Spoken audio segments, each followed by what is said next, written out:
नहमदुहु व नुसल्ली व नुसल्लिमु अला रसूलिहिल करीम। बिस्मिल्लाहिर्रहमानिर्रहीम। पेश खिदमत है फितराना के मुताल्लिक एक अहम मसला। आम तौर पर यह सवाल किया जाता है कि जी फितराना रिश्तेदारों में से किसी रिश्तेदार को दिया जा सकता है या नहीं।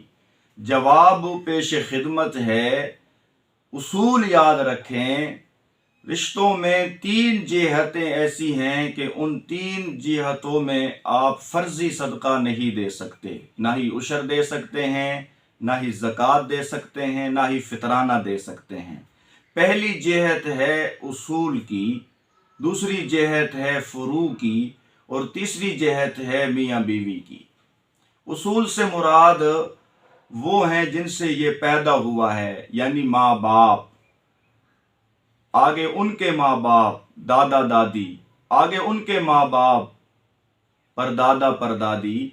तो याद रहे, जिनसे ये पैदा हुआ है, जो इसके बड़े हैं, माँ बाप को फितराना देना जायज़ नहीं है, ज़कात देना जायज़ नहीं है।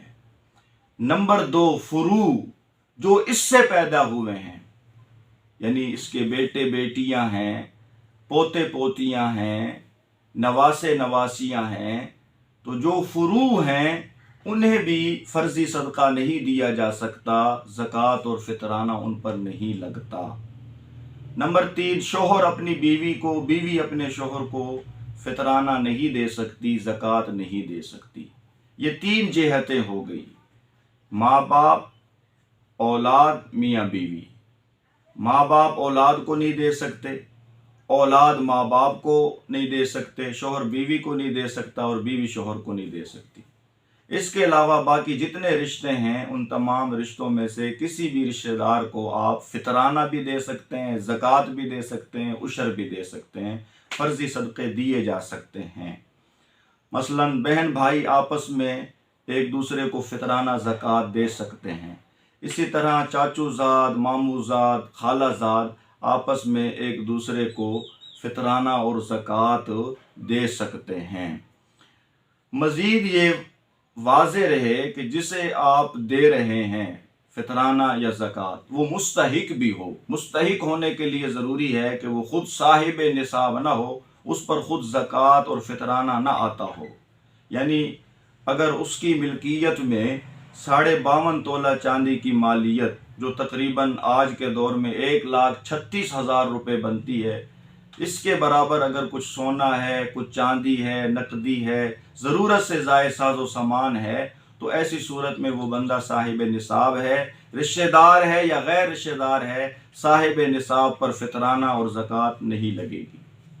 मज़ीद ये कि जिसे आप दे रहे हैं वो गैर सैयद हो। अगर वो सैयद है, अपने आप को सैयद कहलवाता है, तो सैयद पर भी फ़र्जी सदका नहीं लगता। उसको अगर आप फितराना और ज़कात देंगे तो फितराना और ज़कात अदा नहीं होंगे। लिहाजा ख़ुलासा ये निकला कि रिश्तेदारों में से सिर्फ़ माँ बाप को और इसी तरह औलाद को और मियाँ बीवी आपस में एक दूसरे को फ़र्जी सदका, फितराना, उशर, ज़कात नहीं दे सकते।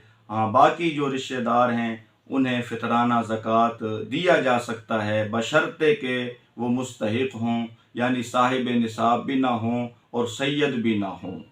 अब यहाँ एक मसला सुनते जाएं कि सैयद को सदका और ज़कात क्यों नहीं देना, उन पर ज़कात फितराना क्यों नहीं लगता। ये सही अहादीस से साबित है, इस वजह से कि ये सादात नबी अलैहिस्सलाम के ख़ानदान से हैं। ज़कात और सदक़े का जो माल होता है, ये मेल कुचेल होता है। सादात की तकरीम ये है, इज़्ज़त ये है कि उन्हें मेल कुचेल से बचाया जाए और उन्हें सदक़ात ज़कात के अलावा दीगर मालों से उनकी इमदाद की जाए, उन्हें गिफ्ट दिए जाएं, तोहफ़े तहाइफ़ दिए जाएं। तो इसमें आप सल्लल्लाहु अलैहि वसल्लम के ख़ानदान की इज़्ज़त है, तकरीम है, इसका लिहाज शरीयत ने किया है। लिहाजा वैसे आप उनकी इमदाद करें, लेकिन फ़ितराने और ज़कात की मद में अगर आपने इमदाद की तो आपकी ये इबादत कबूल नहीं होगी, फ़ितराना और ज़कात अदा नहीं होगा। अल्लाह ताला सही समझने की और अमल की तौफीक नसीब फरमाए।